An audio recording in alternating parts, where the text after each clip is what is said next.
In the beginning the world was untouched by pain, untainted by evil, and unmarred by death. It was a world unlike anything we know today, a world of absolute harmony. The rivers glistened under the warm sunlight, flowing like streams of liquid crystal.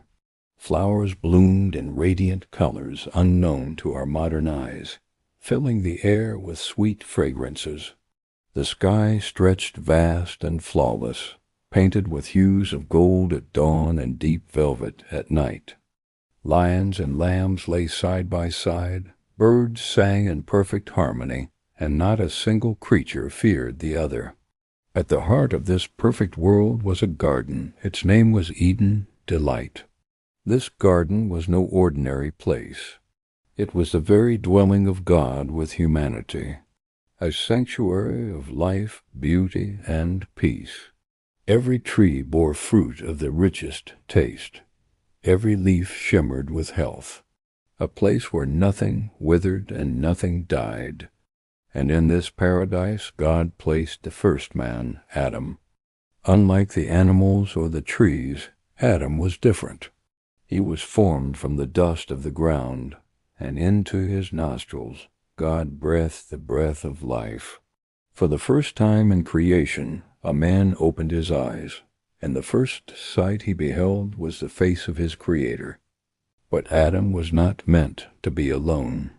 So from his very side, God created Eve. She was not taken from the ground, but from Adam's rib, showing that she was his equal, his companion, and his partner. Together, Adam and Eve were God's masterpiece, the crown of his creation. They bore his image, reflecting his glory in the earth. They walked the garden in innocence. They felt no shame, no guilt, no fear. Their hearts were pure, and their souls radiant. They were clothed not in garments of cloth, but in the glory of God himself. In the evenings they would walk with the Lord in the cool of the day, hearing his voice, speaking with him face to face. Imagine that creation and Creator in unbroken fellowship. Everything in Eden was theirs to enjoy. Every tree, every fruit, every living thing. But in the center of the garden stood two trees, the tree of life and the tree of the knowledge of good and evil. And God gave Adam a command: "You may freely eat from every tree in the garden, but from the tree of the knowledge of good and evil you shall not eat. For on the day you eat of it, you will surely die." It was a simple command, yet full of meaning. In obedience, they would know freedom. In disobedience, they would know death. For a time, Adam and Eve lived in perfect joy. They delighted in their work, tending the garden. They delighted in each other, knowing no envy or strife. They delighted in God, whose presence was their greatest treasure. But beyond the peace of Eden lurked a shadow, a presence that would twist truth into lies. One day, as Eve walked near the forbidden tree, she was not alone. The serpent was there. This was no ordinary creature. Cunning, crafty, and filled with deceit, it had become the mouthpiece of Satan himself, the enemy of God, the accuser of mankind. Its voice was smooth, almost inviting. "Did God really say," it began, "that you must not eat from any tree in the garden?" Eve paused. The question was innocent enough, or so it seemed. She replied, "We may eat from the fruit of the trees of the garden."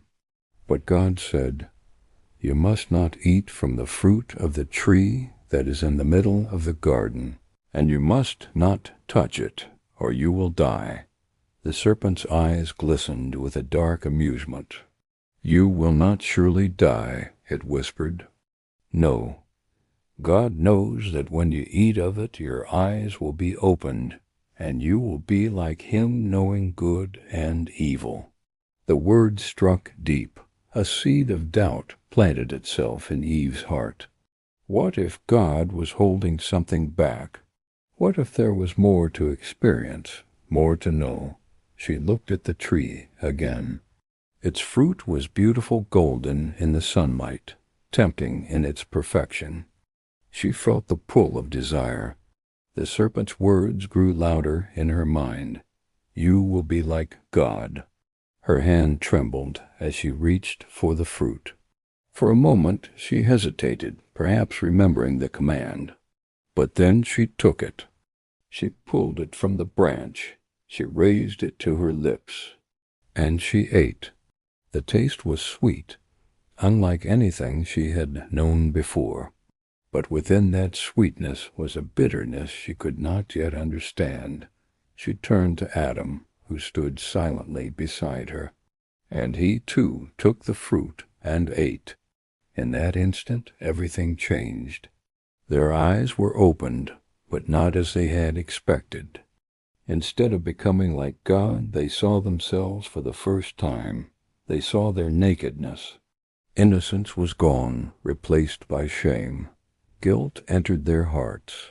Fear filled their souls. For the first time in history, humanity felt the sting of sin. Panicked, they gathered leaves from the trees and fashioned coverings for themselves. But fig leaves could not hide the guilt within. And then they heard it, the sound they once loved, now dreaded, the sound of God walking in the garden. But instead of running to him, they ran away, hiding among the trees. Adam, where are you? The voice of God echoed through Eden. Trembling, Adam answered, I heard you in the garden, and I was afraid because I was naked, so I hid. God's voice carried sorrow as he asked, Who told you that you were naked? Have you eaten from the tree I commanded you not to eat from? Adam pointed to Eve. The woman you gave me, she gave me the fruit, and I ate it. Eve lowered her head. The serpent deceived me, and I ate. The judgment of God fell. To the serpent, cursed are you above all livestock. You will crawl on your belly and eat dust all your days. And there will be enmity between you and the woman, between your seed and hers. He will crush your head, and you will strike his heel. To Eve, I will greatly increase your pain in childbearing. Your desire will be for your husband, but he will rule over you. To Adam, because you listened to your wife and ate from the tree, cursed is the ground because of you. Through painful toil you will eat from it all the days of your life. By the sweat of your brow you will eat bread until you return to the ground, for dust you are, and to dust you will return. And so Adam and Eve were driven from Eden. Cherubim, mighty angels, stood guard at the east of the garden with a flaming sword, turning every way to guard the tree of life. Humanity was separated from paradise and from the presence of God, yet even in judgment there was mercy. For God clothed Adam and Eve with garments of skin, covering their shame. And so sin entered the world through one act of disobedience. Death came through sin, and every pain, every sorrow, every broken heart in history can trace its roots back to that single choice in Eden. But this is not the end of the story. For just as one act brought death, another act would bring life.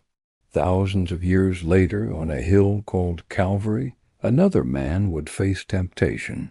But unlike Adam, he would not fall. Unlike Adam, he would obey even unto death. And through his obedience, he would open the way back to God. The story of Adam and Eve is not just about the past. It's about us. Every day, we face choices. Every day, we hear the same whisper. Did God really say? Temptation always promises freedom, but it always delivers chains. And like Adam and Eve, we often take the fruit. We stumble, we fall, but there is hope, Because just as God sought Adam in the garden, he seeks us still. He calls out, "Where are you?" Not because he does not know, but because he longs for us to return. One choice in Eden brought darkness. One choice at the cross brought light. And the question for you today is this: whose voice will you listen to? The voice that deceives, or the voice that gives life?